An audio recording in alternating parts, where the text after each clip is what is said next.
Hey, all, my name's Bryant Young. And Derek Chaney. Here with the Decent Dads Podcast, brand new episode this week. That's right. We had a good one with the heavyweight himself. That's right. Michael Wilson. Man, he brought, speaking of heavyweights, we dove right into the heavy topics, right? Yeah, we did. And I like these kind of episodes, frankly. Like, we get light, we get jokey, we get sarcastic, but Michael's stories and his experiences with his family and raising his kids were interesting to hear, and also, frankly, I like listening to good dads speak. Oh, right. So I don't really care what the subject matter is. I just like hearing good dads talk, and it's pretty clear that he is well beyond a decent dad, and we're just happy to have had him on here. Yeah, he made the comment. He's like, yeah, I can already tell, my girls are going to be great adults, and I'm like, wow, good for you. Bragger. Right. Glad you got that going for you. Because that in my house at all. Right. Love you, Els. So I think we jump right into this thing. Let's do it. All right, Decent Dads Podcast. Here we go.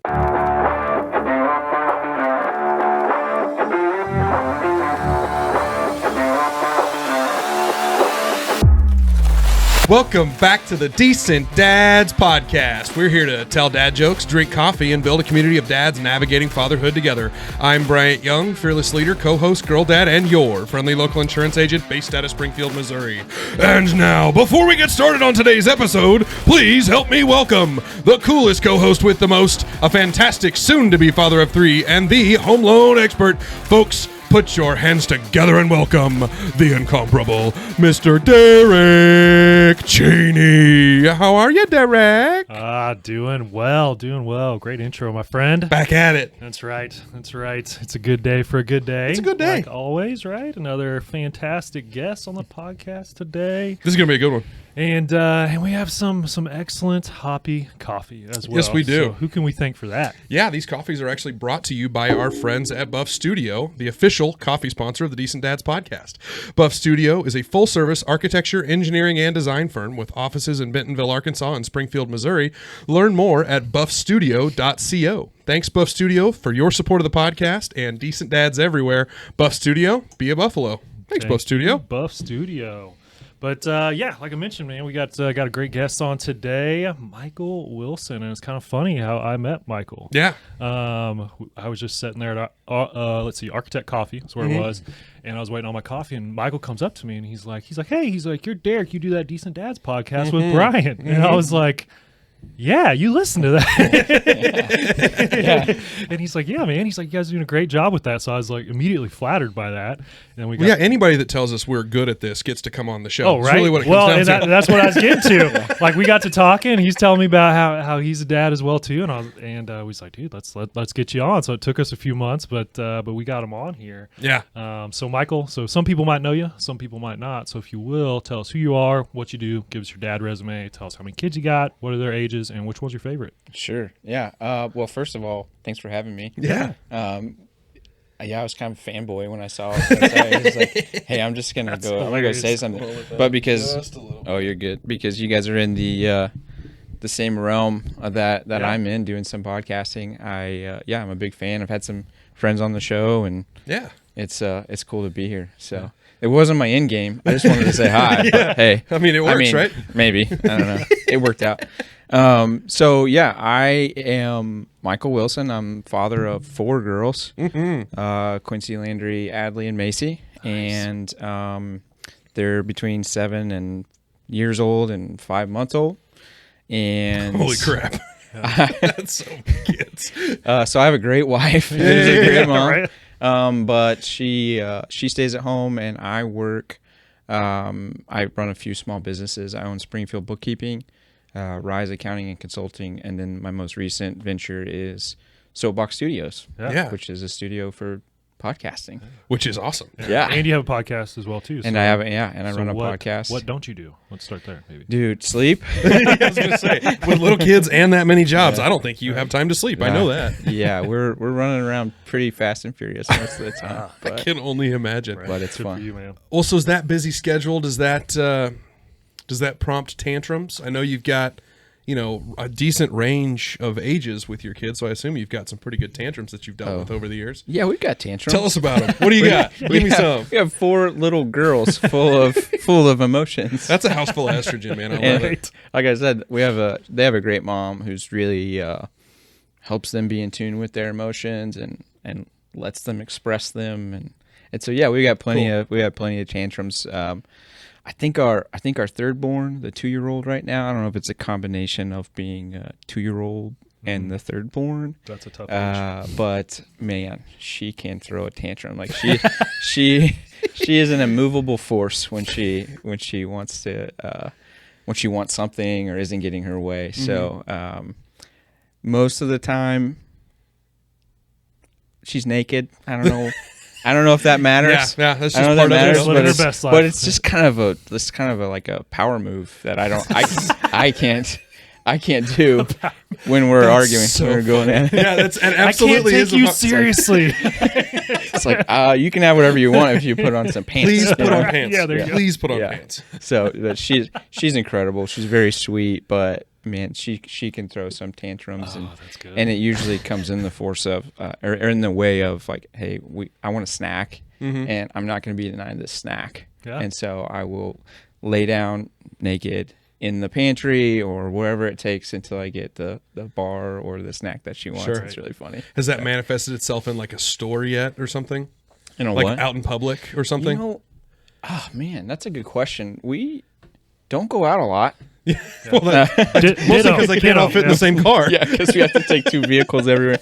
No. Wait, do you really? No. Oh, okay. I was gonna say, like, wait a minute. Holy crap. Every once in a while, we have the mini. We're in the that's minivan right. You told me life. that. You guys have the van. We're good. We're good on that. But it's a full minivan right now. But no, like pretty. They're really good kids, but they know at home like they're safe. Exactly. They can express themselves. They can do what they can be who they are, and tantrums are just part of that. As they can't deal with emotions. Like I can't even. I throw tantrums. Right. I'm still dealing with letting my anger come out in different ways and things like that, and so they don't know how to deal with it. And everything I'm saying right now I've learned from my wife, by the way. So, Oh, we're gonna ask about dad hacks later, and most of the guys just say when they say it, it's like, marry a good wife, dude, because she makes me a Best better dad dad. hack you can have. Yeah. Well, and it's funny to hear you say, 1, stripping down, and 2, strong-willed little girls that throw tantrums, because that's directly involved with my story. Oh, okay. I've got right now, Elsie just turned 3. I've got a Dr. Jekyll, Mr. Hyde kid, like to the max, like Sour Patch Kid, whatever, however you want to describe her. She is the funniest, little goofiest, fun kid. She's got big, happy smiles. Her newest trick is mooning us. Yeah. Speaking about like stripping down naked, she'll look at you and she'll pull her pants down and shake. And I can't do it on the air, but like she'll take her butt and like kind of point it at you, but she'll look back at you and then wiggle her butt at you and go booty, booty, booty, booty, booty. I was like, oh my god! 1, where the hell did you learn this? Yeah.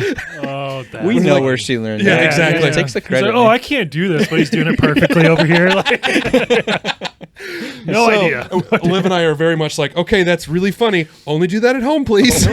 Please only do that at home and don't do that anywhere else. Yeah. But then, like 3 breaths later, she's screaming, crying about the snack or the toy or wanting to pop a balloon full of confetti, whatever it is. So last night we're in a kind of a little dinner club gathering thing that we get together with some friends every once in a while, and we were at some friends' houses, and she was being the sweetest kid in the world. Again, in public. Yeah. Wonderful child. Super sweet. Like playing with the boys, and she loves his kids, and so she was chasing them around, and they were bouncing in and out of the water and the bouncy house and all these different things. And then fast forward to this morning, and she's ripping the toilet paper holder off the cabinet in the bathroom because she was so pissed that I had told her she had to use the potty because she'd already peed in the floor this morning. She'd already had an accident and peed in the floor. And so she's just screaming pissed and just reaches over and slam, knocks the toilet paper roll off of the holder and bam, yanks the thing off the wall. It was like, Just hulked out She's on a her. hoss.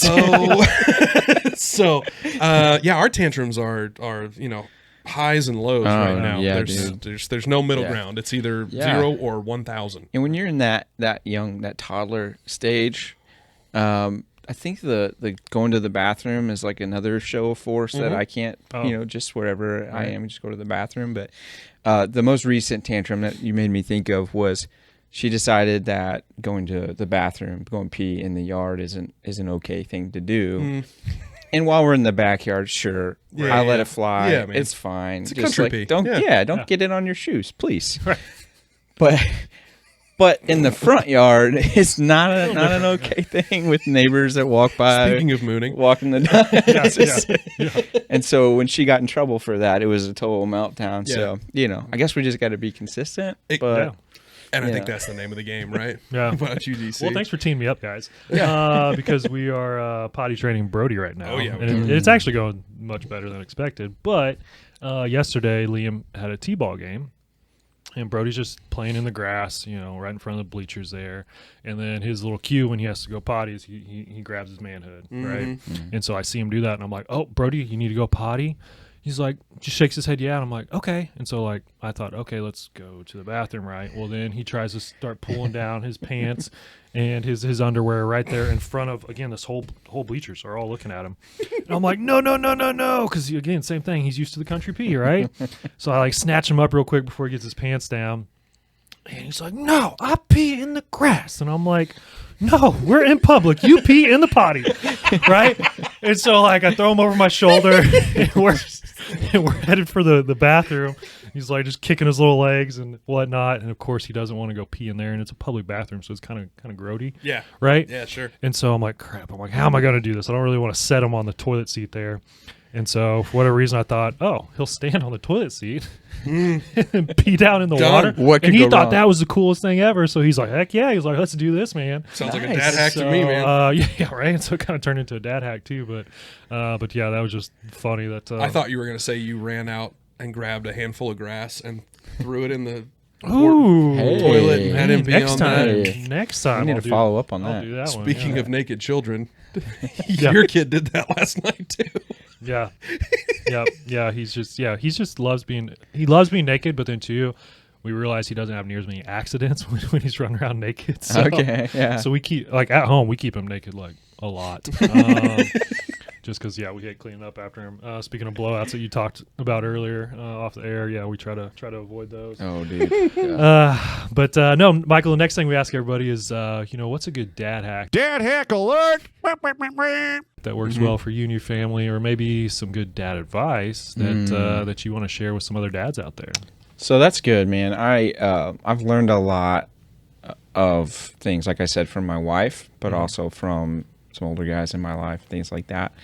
I think the biggest thing for me has been creating rhythms and routines, things that the girls have come to expect. Yeah. So the biggest thing we do as a family is every Saturday morning we do what we call breakfast bonanza, which is hopefully becoming regionally famous. I don't know, but it's worth doing it every Saturday morning. Our calendars are cleared and we get up and make a big breakfast. So we cook on go cook out on the Blackstone, bacon and eggs, and they're making muffins. So the rule is there's nothing off limits. So if you ask for it, we'll make it.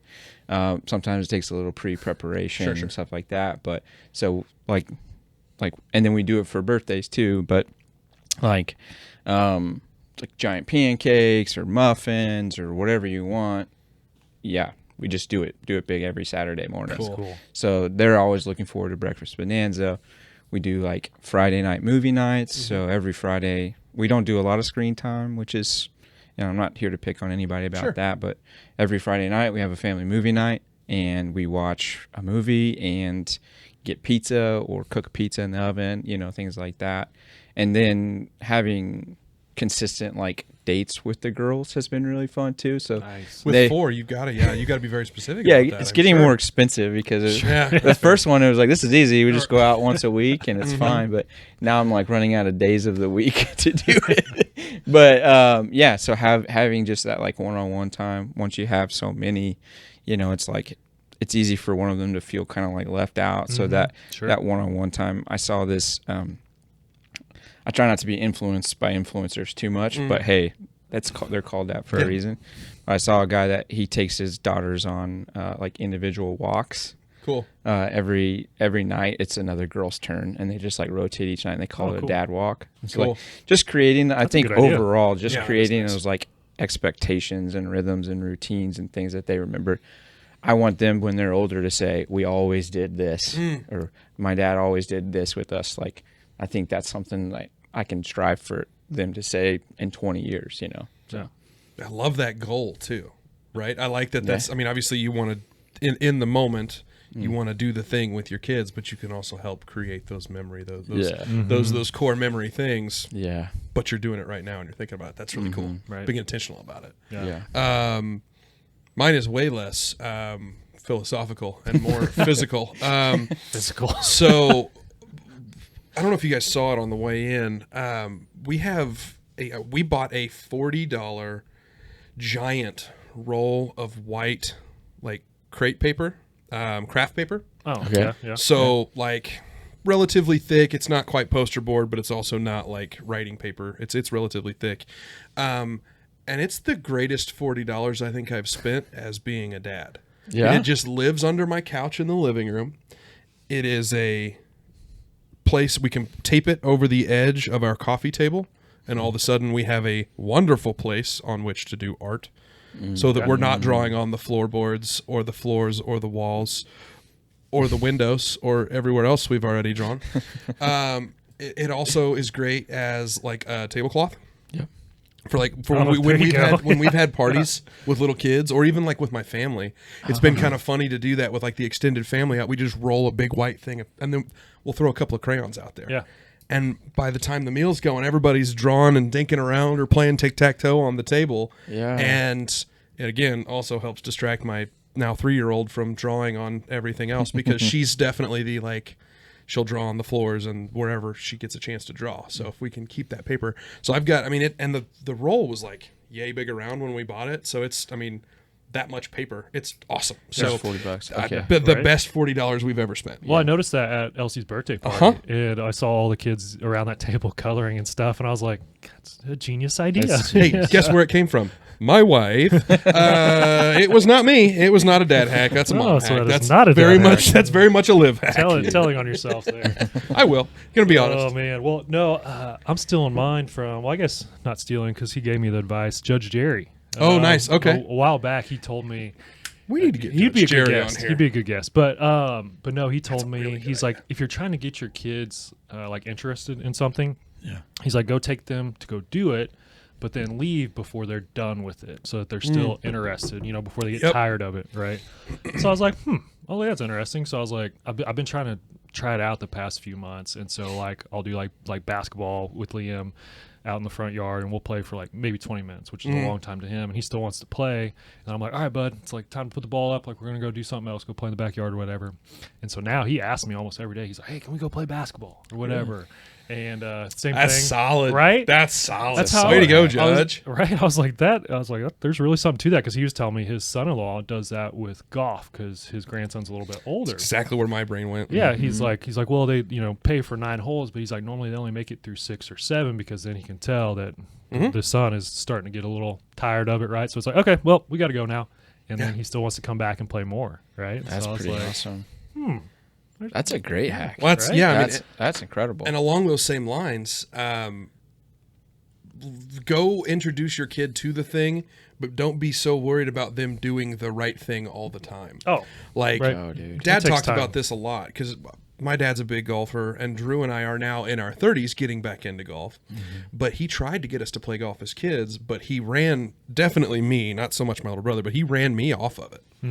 Because he was so serious, and we were going to take so many lessons. And like, if we were dinking around in the sand trap, or, you know, we were, instead of being serious about, all right, we really got to focus on holding the club just this way. And instead of just like letting us play, having fun, finding the fun in the thing, it ran me off of it. Yeah. Because I was just like, man, I don't want to do this thing where I have to be so serious all the time. Also, team sports exist where I can go talk to my friends in the dugout. Like, hang out with this my is friends. way better. Yeah. So I love that. Though. No, that's really good advice too. I see an element of my oldest has the perfectionism like tendencies, and she gets really frustrated easy when she can't do things right. And so I tried to limit the things that take perfection to do, like let her do things that don't have to be perfect, like let her create her own. And then also another thing that I kind of learned through that was letting her be like validated. So what I mean by that is, like, when she draws me a picture, I don't like just glow over it and be like, oh, that's so awesome, you did such a great job, because it might just be a really terrible turkey or something, like, you know. You just put your hand on the thing and traced it. What are we doing? Everybody's done that. That's not special. Move on. You know, like, I don't do that, but also like, hey, what do you think about it? Are you proud of that? Do you like that? Okay. And let her build a sense of like self accomplishment, not looking for like outward like confirmation that she's good. That's solid. Yeah, I like that a lot. Again, I'm certain that came from my wife. So yeah, probably. Yeah. Well, you said something earlier, and I wholeheartedly agree with you. However, talking about the influencer thing. Yeah.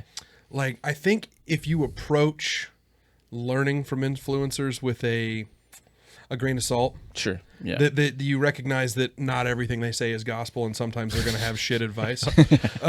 Sometimes everything you read on the internet's not true. Yeah, right. It's almost like sometimes it's all just opinion. But he and I have ripped all kinds of stuff from those folks, where it's kind of just good ideas, kind of like you're talking about, where you've had 3 or 4 of them. It's like, shoot, I mean, those sound pretty good to me. I'm going to put that to a test. Yeah.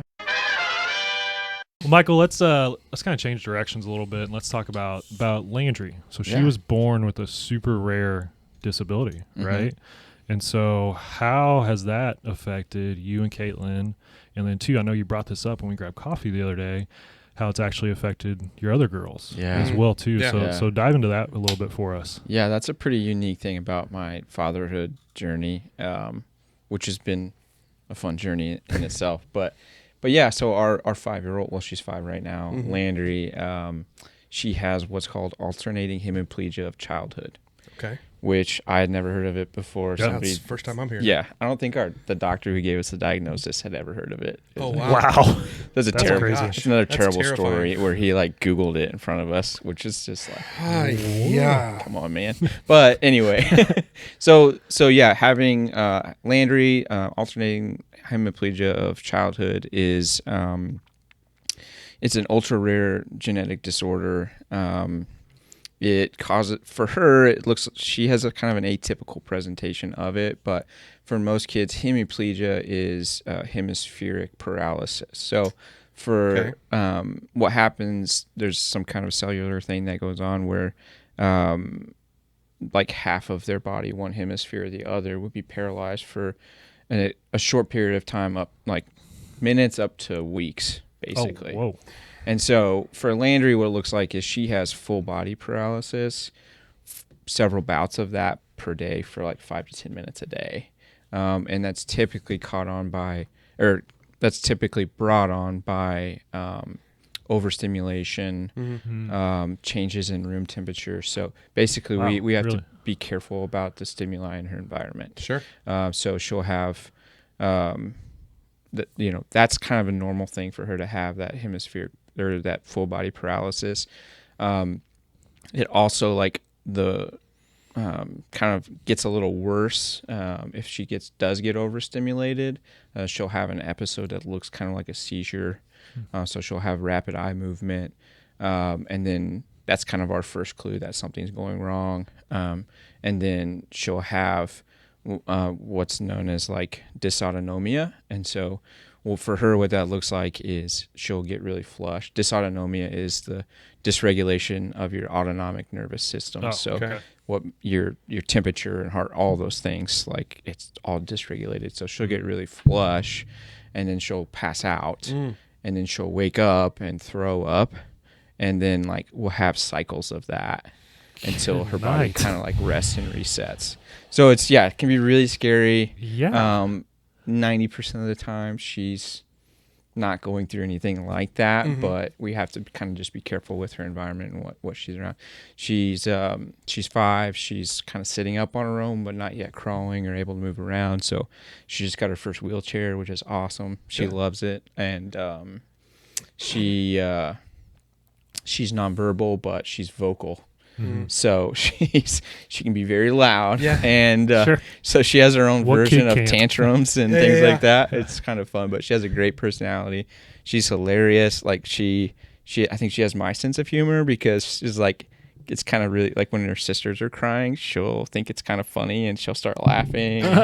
Dude, she's funny. So that's good. But that's been having a kid with a disability has been really hard on Caitlin and I, but it's something that's really brought us closer together. So, sure. Especially like you said, overstimulation triggers it. And it's like kids can get overstimulated so easily. Yeah. Well, and in a house with 3 other kids. Yeah, right. I mean, I'm overstimulated with 1 kid in the house, so I can only imagine with 3 little sisters, or 3 other sisters, I should say. And when she was born, I was on staff at a church here in town, and so even going to church, fluorescent lighting, all hot to cold, water kind of being like, those can all be triggers for her.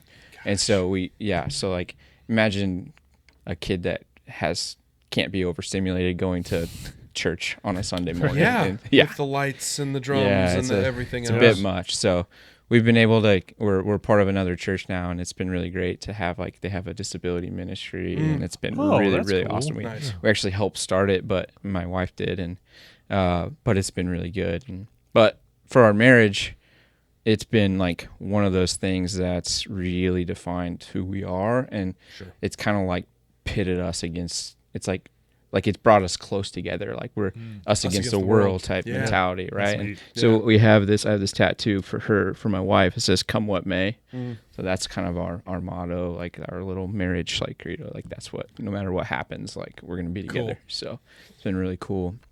And then raising kids, I think there's just a special place in the world for people that have siblings with disabilities.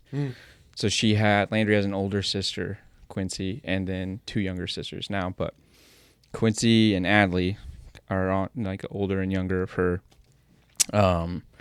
They are just the most compassionate, like, sweet little humans I've ever been around. Awesome. Like, we talk about tantrums, but man, they are literally, like, they are so considerate. They're so thoughtful. They care about Landry so much. Like they have her back already, like no matter what. Cool. And so it's been really cool to see them, unfortunately, kind of grow up really fast. Sure. Yeah. But also like, man, these are going to be great adults. They're going to be great humans as they go out in the world. You know? So it's been cool to see that. Thanks for sharing. Yeah. Appreciate that. That's fascinating. Well, and what I hear you say, obviously, is that these little girls are going to be better kids because of their experience with your daughter.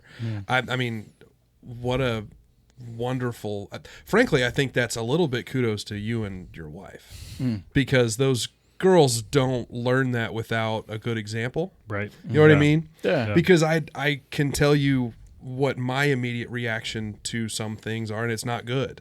And so my immediate reaction to a lot of things is not great. And so that could have manifested itself with your kids, but obviously it didn't. Yeah. So I think to some extent that's an attaboy or a pat on the ass for you two, because that's awesome that your girls have had that reaction, that they're so much compassion and understanding of what their siblings are already going through at, holy crap, 7 and 2. Yeah. Give me a break. Seriously. Man. Like, they get it. Awesome. Yeah. Whereas I got my little hellion that's running around upstairs and could not care about anything or anybody else at this point. So that's good for y'all. That's great. Well, I tell you, like, I should have said this earlier on. My wife, she is a pediatric physical therapist by trade, and she stays home. So she went to school, and like I think the Lord just equipped her from college to be prepared for the life that we have now and to raise the girls we have. And so she's done an incredible job.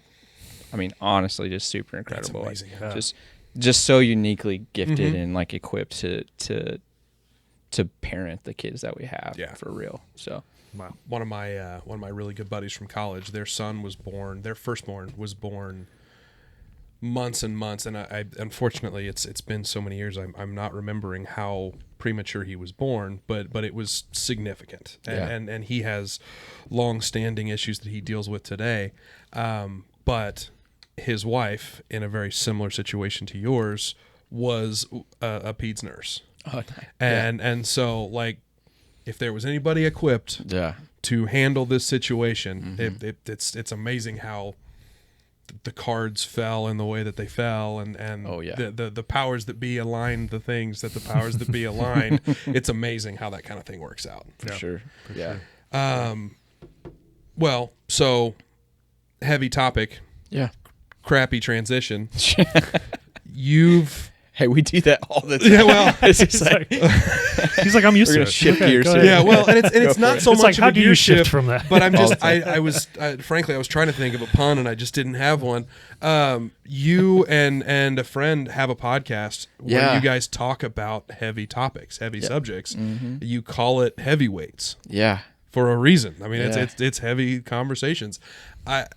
Did that come from your life experiences? Tell us about the podcast. How did you guys get started? Like, tell us about that. Yeah, dude. We so first of all, the podcast was an idea that had just kind of been stirring around in my head for a long time. Friend of mine was actually, him and I were talking about it, kind of casting the vision, talking about the idea of it, and then he decided he was moving to Kansas City.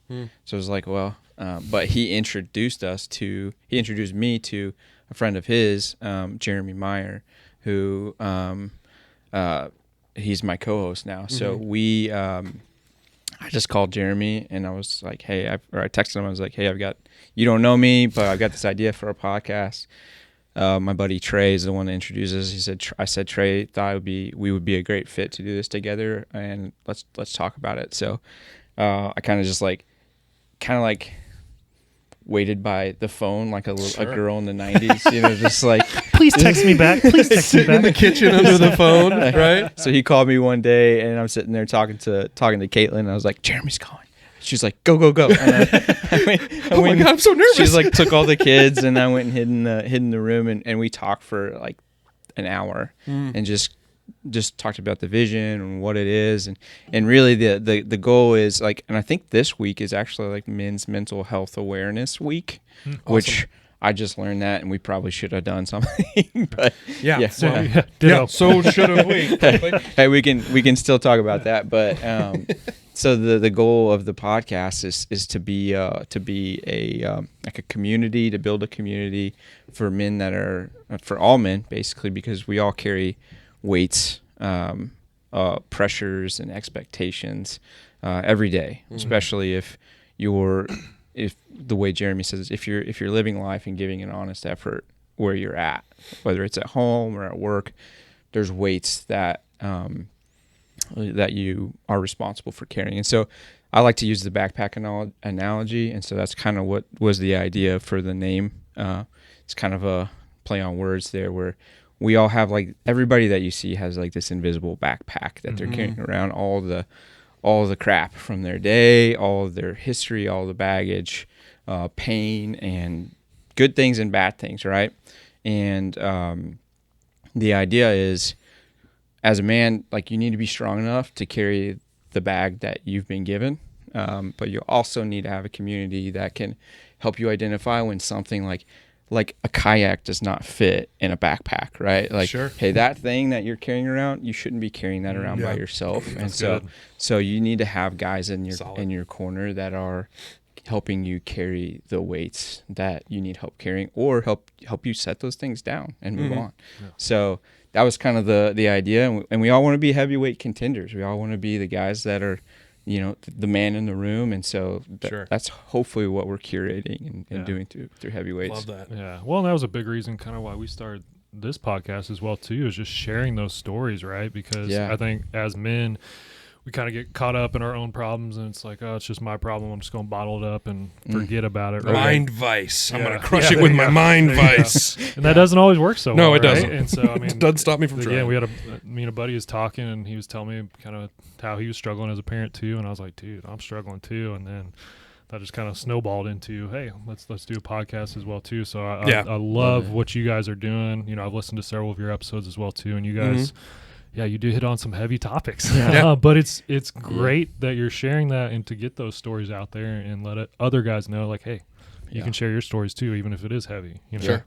Well, and we talk about it, and it's been several episodes since we've come back to it, but I think does not make it any less important. We talk about parental mental health.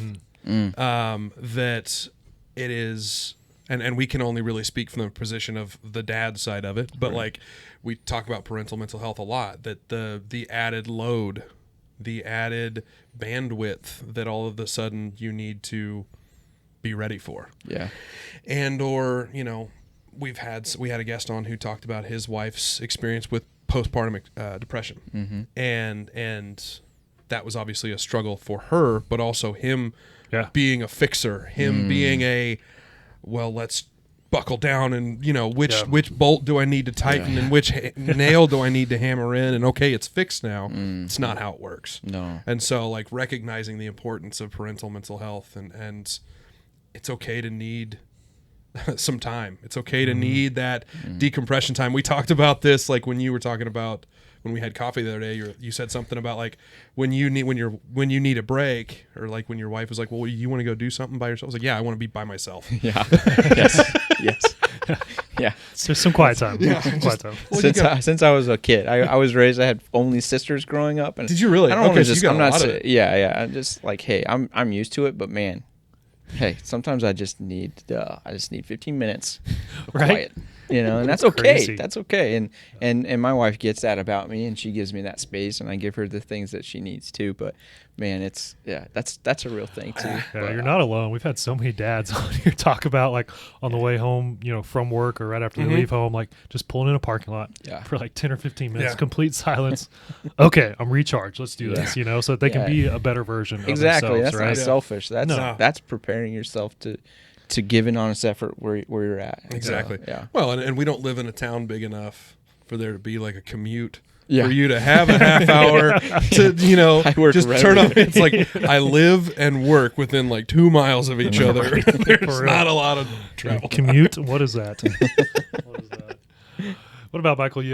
I know you said you had 3 key points about the importance of being a dad. Or kind of 3 rules that you live by there. So what are your 3 rules there? Yeah. So the main things I think about as a responsibility, like being a responsible father and the responsibilities of being a dad, it's in 2 main categories. I did put 3, but I'll explain that. Nice. Okay. The first one is to protect, right? And sure. And then the second one is to provide. Providing is something I think that everybody talks about. Influencers talk about. We want to be the guy that makes all the money. You want to give your wife and your kids the best life that you possibly can. Provide them with the things that they need, the things that they want, the trips. All you want to be the guy that's like can say yes. I hate feeling like I can't provide what my kids want or need. Sure. And so there's a little bit of people pleasing mentality that I have there, where it's like, I resemble that remark, but it's like at the end of the day, if you can see it as like what you're doing, even saying no could be providing them with a lesson, could be providing them with opportunity down the road that they just don't quite see yet.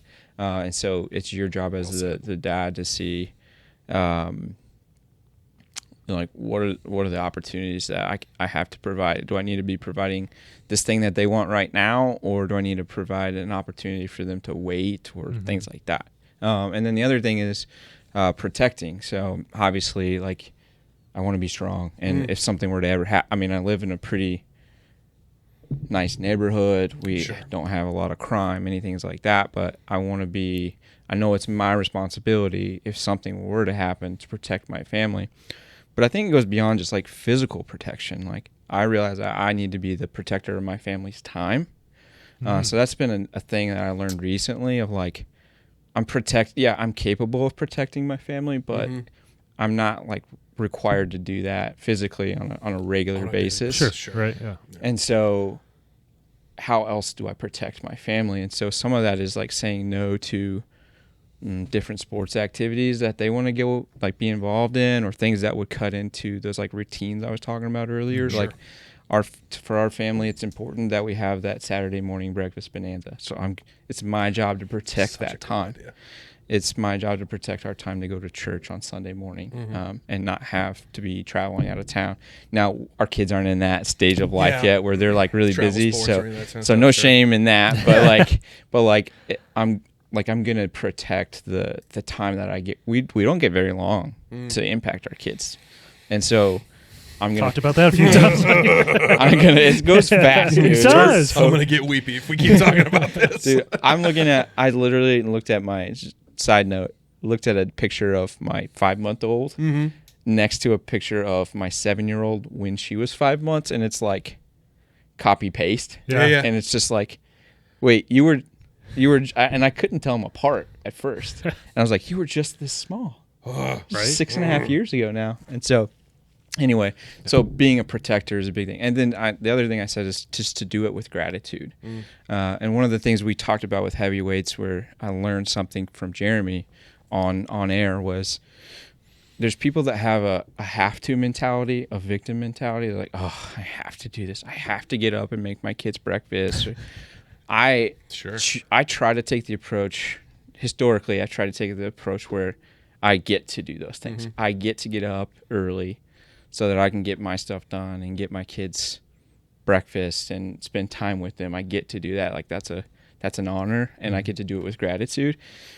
Jeremy called me to something higher. He's like, there's another level there where it's, you're called to do this. Like this is not just you're grateful recipient. Like you're like, this is what you've been called to do, and it's your duty to do it with gratitude. Like this is what you've been called to do in this season of your life. So yeah, that's solid. That's really, having a kid with a disability, man, that put that right into perspective really quick. Because it's like, hey, this is why it's so rare. Not a lot of people are called to this life. And so I get to step into that and know that I'm called to be a really good dad and steward my daughter's time and energy and everything. So yeah. That's solid. Man. I could add another P to that for me, because as soon as I hear somebody talking about their core beliefs of parenting, I immediately go, okay, so what are yours? What are your thoughts on that? And I immediately go to the patient saint Chaney, who has displayed more patience. You should have seen me last night laying tile. I was well, not patient. Speaking of tantrums, a little different, a little different can of worms, huh? Just go in there. Well, but I think that's one thing that for me, I've noticed that I have never had a ton of patience, and I just know that about myself, and I know that I'm a very wound tight kind of person. Like I'm very wound up. I sympathize with that. Well, and so for me, I have to remind myself that, again, trying to, in my day-to-day, right, you're protecting your the things that you've described there, but I have to add patience to that for me, or at least a reminder to be that. Yeah. Because so often I may hey, let's have everything put away, and everything is just put away because it's easiest to have it put away so that it can just be put away. That's just the way my brain works. That way we'll know where it was. and all of that. And so for me, recognizing that it is not the end of the world if the toothbrush is in this cup or in that cup, or if you know what I mean, or you was talking about perfectionist earlier. I was like, yep, that's me. Well, yeah, your P is perfectionism. I got it. Yeah, but it's just adding that layer of patience, because at the end of the day, I don't want to be remembered as, going back to what you're doing for the future, I don't want to be remembered as, God, Dad had a crazy short temper. Yeah. Yeah. Dad, man, if anything wasn't just exactly the way he wanted it, Dad was just freaking out about it. Yeah. Now, am I struggling with that mightily right now because I'm married to a crimson tornado? My wife has red hair and she just burns through our house and blows everything everywhere. Because I'm married to the crimson tornado and I have the blonde bomber who follows along behind her and blows up the house even worse. This is a Halloween costume. Yeah, right? For real. And me sitting in the basement just rocking.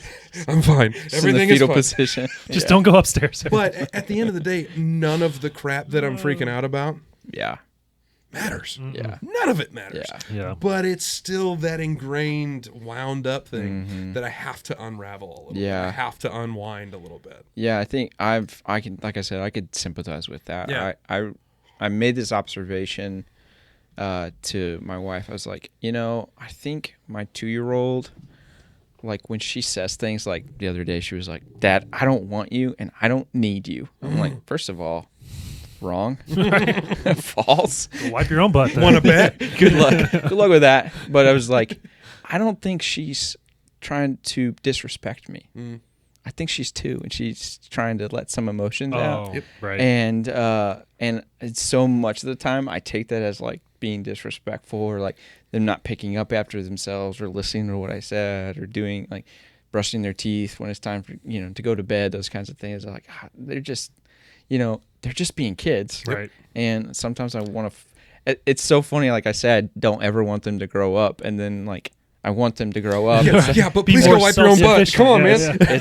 It's like my pastor this morning said. He was like, we like to think of them as being in process, like we're not still in process, like we're not still getting like better at things. Yeah. And so it was kind of it was a humbling perspective to hear this morning too. So Well, I look at that also like the don't take it personal, because it sounds like you and I have a very similar both experience and reaction to things. I don't like. Hey, I'm just observing that we both have girls. Something to that. Maybe Just there's an some observation. evidence there. But yeah, like did Elsie, when Elsie looks at me and goes, "No, I want mommy." She's not doing that to hurt me. No. She's doing that because mom is her safe space. Mom is her, I will say it and continue to say it, mom is the preferred parent. Yeah.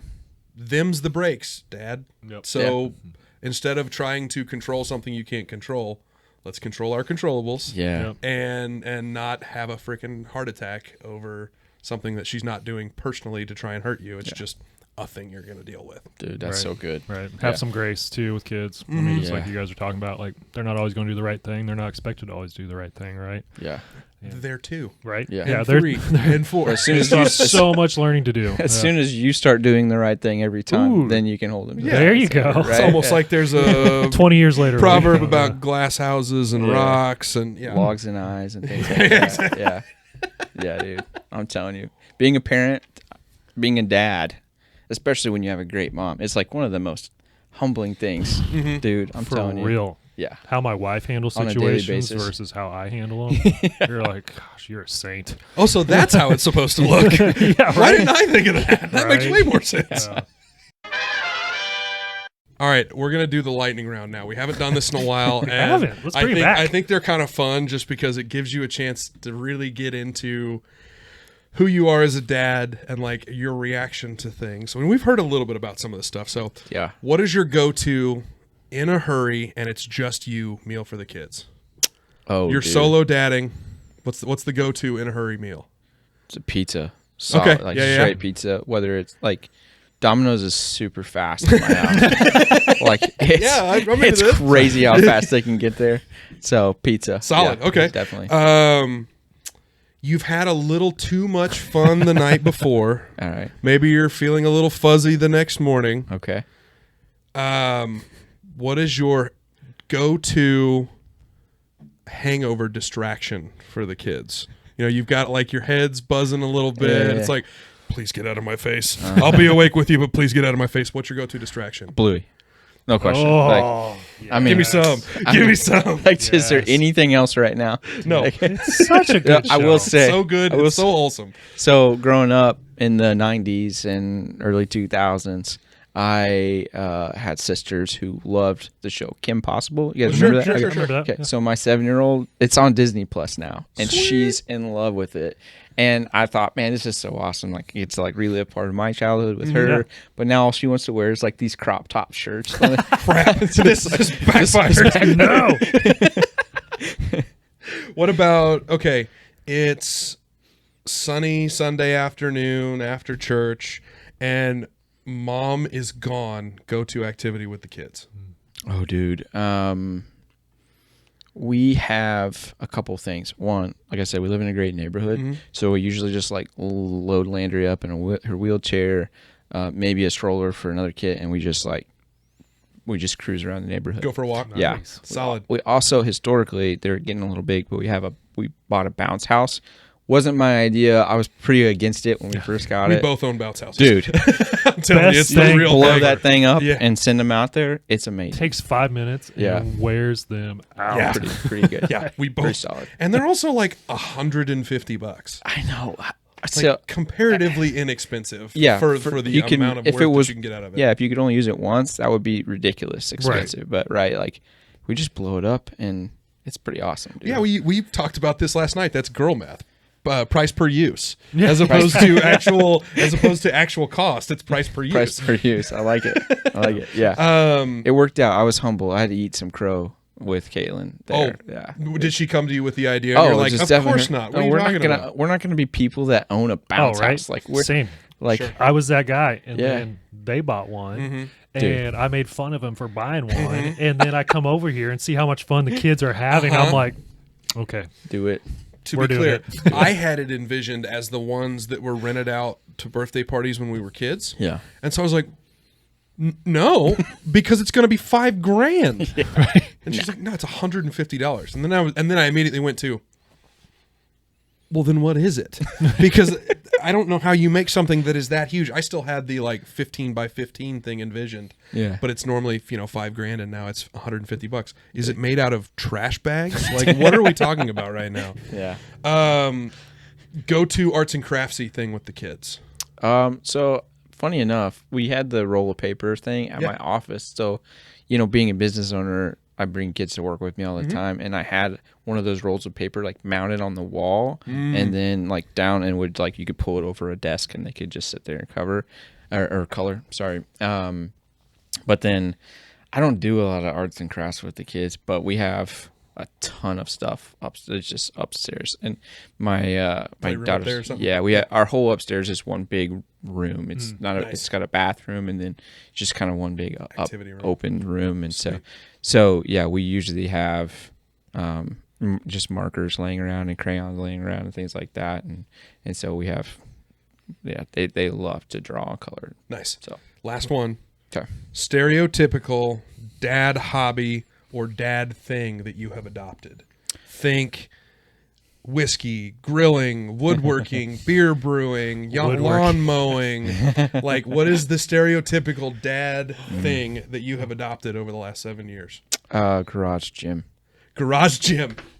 Oh, I think That's so good. Yeah, so that's a true. really good one. That's not on my list. Did you just post a pic of your gym? Oh, Yeah. I thought I saw a picture of it. Or maybe it was somebody else. Garage but- gym is a good answer that's not on my list, and I'm adding to my list. That's super That's solid. a straight up like I want to be the most jacked dad in my neighborhood. Yeah, the dad dominance. Exactly. Yeah, A different type of It's a real dominance. thing. Yeah. There's a guy down the street I'm competing with, but like Shirtless push-ups in the front. but it's the dad. Like if you got 4 kids, like there's the guilt of leaving mom to like put the kids to bed or get them up in the morning, and so it's like, hey, if I'm 2 minutes away, is that okay? Right. I wouldn't go work out, but yeah, that's been the main. Are thing. you a morning or evening workout guy? Morning? I Morning. love getting up early. You have to do in the mornings, or else it doesn't happen. Yeah, exactly. Right. Okay, so let's talk logistics here, because we have had this conversation. Okay. My gym is literally a quarter mile that way because we just go to Hickory Hills, Oh, okay. and so it's literally right there. Yeah. But like, it's still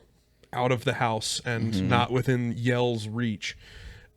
How in the world? What time do you go to the gym in the morning? Like, what time do you go out there? So my alarm's set right now. It's set at 5:30. So I get up at 5:30 and go out there. So what about you? It depends on my schedule for the day, but yeah, between 5 and 6 is normally whenever I get up. Yeah. What if your kid wakes up at 4? Oh, dude. Yeah. Then what do you do? My day's ruined. Sounds like you have a gym buddy. Yeah, you got a gym buddy. I was doing squats holding a 5-month-old this morning. I'm not kidding. I love it. I All right. probably have video of it. That's it was awesome. she did not like it. She didn't. She was not enjoying I thought this was going to be fun for you, and she started crying. I was like, okay, I'm done doing Okay, never squats. mind. Here, just sit on the floor. Never mind. Okay, and thus ends the lightning round. I love it. We haven't done these in a while, and I was Yeah. like, we'll do the lightning Those are round good. today. I I'm think glad we that'll be brought that fun. Yeah. What about? Do you have any funny stories or anything that you Any stories you want to tell that we haven't told yet? These are all. I've got some very humbling stories. So not to be too self-deprecating, because please do. That's the most. Those are the best ones. I trip over my words a lot. Like the other day, we host a life group for our church in our house, and I introduced myself as Caitlin's wife. That happens. So that was weird, but and they were just like, they totally believed it too. Like they thought that I knew what I was saying and I was correct. But anyway, so one time I called. It's just basic parental exhaustion things that I do. I called Landry Larry when she was really young, like when she was a baby. And Larry, get over here. Larry, call her Larry. And so that's really stuck. So every time I say something stupid, she's like, Caitlin will be like, you going to go get Larry now? And whatever, Mom. Yeah. It's fine. So one of the things I didn't mention about being a dad was before we had Quincy, our oldest, we fostered. So we had two boys that we were foster parents for a little over a year. And and I didn't know what I was doing. In fact, I'd never changed a diaper before. And so I remember the first time we got to visit with them, it was we met them at the park and we just played and ran around with them, get to know them a little bit. And it was one of them pooped. And so now I was Caitlin just looked at me and go take care of it. And so I went to take care of it, and I was like, I don't know what I'm doing. I know the plumbing, but I don't know what to do with it. I don't know how to handle this. He was 13 months old, and so I took him in the park bathroom, which was difficult. Anyway, I'm sure very, very clean. I'm sure super clean. And anyway, I got him cleaned up and a diaper on. I'm pretty sure I did that part right, and then I put his clothes back on him. But I didn't know I put his pants back on before I buttoned his onesie. And so I just left his onesie flapping. So that was pretty funny. It's like a college girl walking down the bar street a little bit too late. She hasn't quite buttoned her thing back. Dude. Yeah.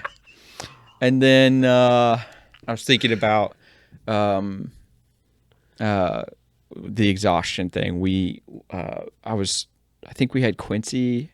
No, we didn't have Quincy yet. They were the boys that we fostered. When they came to live with us, they were 13 months old and a newborn. Wow! And so, and then we got pregnant with Quincy a month later, and so that's how we jumped into parenting. But that a month into it, we were just so worn out because the newborn was pretty fussy, and he was bottle fed, so I was getting up in the middle of the night and helping Caitlin. And it was late. She had just put him down, and I was pretty out of it. And she went to go take a shower, and she went in the other room or something. Anyway, she comes in the room, and I'm like, "It's okay, babe." Apparently, I was sleepwalking. And I was sitting on the bed facing away from her, and I was like, "It's okay, babe, I got him." And she's like, "What are you talking about?" And I was like, "Woke up."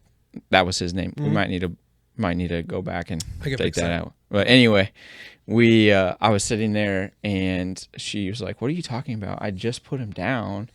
And she came back, and I was holding a throw pillow, and I was just rocking. I was rocking a throw pillow on the side of the bed. *delirious dad. Dude. And those phantom cries. Dude. Me and Allie was just talking about that last night. Did you do that whenever your kids were little bitty? Well, and your newest one now, it's you swear you hear them. And you just set up in bed, and you're like, where are they at? Yeah, yeah. Well, that's the problem. We've got a 3-year-old, and Liv still listens to the monitor. That's in her room. Oh, really? All night long. I was like, babe, she's across the hall. I promise she's not going anywhere, and we're definitely going to hear it if she comes out of her room. Yeah. But it is what it is. So thank you for sharing, man. Of course. Yeah. What about everybody's? I got him, babe. Yeah, I got him, babe. That's I got this. So good. You're confident. You're a liability at this point. That's what I am. Take care of yourself first, Dad. What about everybody's favorite part of the podcast, DC? What is everybody's favorite part, Bryant? It's Dad Joke of the Week! Yeah, it is. All right. You said you had a dad joke. What do you got? Well, as my wife I asked her about this, right? Because this is an awesome thing that you guys do. And I was like, man, I just want to nail it. And then she's like, ultimately, she didn't say this. She's like, I'm the dad joke. Like, I just do things that are funny. And, Yeah. And so, like, I recently, Preach. I was like, I don't know how I feel about that. But Are you being mean to me? I can't tell. you have to be more direct because I'm kind of dumb. I recently became the proud owner of a pair of Crocs. Mm-hmm. Which, if you don't have a pair of Crocs, like, what are you doing? Yeah, what kind of dad are you? Man, they're so awesome. Yeah. And so we were going for a walk around the neighborhood, and I was like, "Hold on, babe, I need to put these in sport mode." Yeah, so baby. I kicked them off and flipped the thing up so it doesn't slide off my foot. And she was like, "That's your dad joke." I was just being me. What do you mean? I meant it. I don't want them to fall off if I need to take it off in a sprint. Well, so I actually heard a dad joke, and because I work in accounting and finance, was funny to me. Okay. But last week, it goes like this. Last week, I signed up for my company's 401k, but I'm kind of nervous because I've never run that far before. That's solid. That's really good. Coming from a numbers guy. That's good. Yeah, that's really solid. Coming from a numbers guy. I like that a lot. Oh, man. So, I don't know if you guys can feel it. Are you guys warm down here? Or is it okay? You guys are good on the temperature? It's okay. I asked because the AC went out earlier in the week here in the house. And Liv, obviously being, it was hot in here basically. And Liv was like, "Man, can you blow on me to cool me off or fan me or something?" Blow on her. And I was just like, I don't know. I'm not sure if I can do that. I'm not a fan of that idea. I was like, where are you going? I like the originality. That's good. Oh man, you had me hooked there. I was like, did he just say blow on his wife? What are you talking about right now? Whoa, where are we going? Okay. Ruh-roh. Okay. So, I got an uncle in Humansville. His name's Roy. Okay, Uncle Roy. Uncle Roy. Okay, so he has a thrift store down in Humansville, and so they sell, obviously all kinds of stuff, right? But what Uncle Roy is known for is pants, selling pants. So he sells pants for 25 cents a piece. Okay. That's cheap. So he's known as Corduroy. Yeah, that's pretty good. That's good. That's pretty good. All right, it. yeah, I'll give you that one. That's pretty good. Hey, Michael had the best one. I agree. Why did we let him go first? Dang it. Wrap this thing up, would you? Oh, man. Well, we have to end on the Decent Dad's motto, keeping the bar within reach. That's right. But no, in all seriousness, we're here to build a community of dads, share stories just like Michael did today, share advice, share terrible dad jokes. Hopefully some other dads have some better ones out there. Get in the comments. That's right. Yeah. So if you have some good stories, some good advice, some good jokes, share them with us, and we'll share them on here and give you a little bit of credit as well too. But be sure and check out our episodes the second and fourth Tuesday of every month on YouTube, Apple Podcasts, and Spotify. All the above. And be sure and check out social media pages as well, Instagram and Facebook. Like, share, subscribe, do all the social media All stuff. that good stuff. That helps us out a ton. I think the only other thing we have left to say is way to go, Decent Dad. Thanks, brother. Great In job, the Michael. fold, man. Appreciate it. It was fun, guys. Anybody else have anything else? Anything you want to plug we haven't talked about? Anything at all? I'm happy with it. Perfect. Yeah, All all right, right, man. I'm good. All right. Well, in that case, we'll wrap this thing up. We'll see you next time.